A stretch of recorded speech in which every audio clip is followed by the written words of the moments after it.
Welcome to the infrared of Oukitel K13 Pro, and I'll show you how to check battery health with Ampere app on this device. So let's just first open Play Store application, and here in the search bar let's enter Ampere. And now we should get this application. That's why tap to install and wait a couple of seconds while this application downloading and then installing on your device. And after that, tap here to open the app.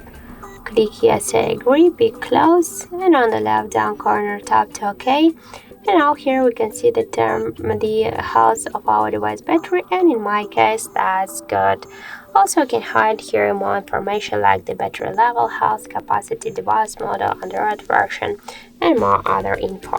So that's it. Thank you for watching, and if you found this video helpful, don't forget to leave a like, comment, and to subscribe our channel.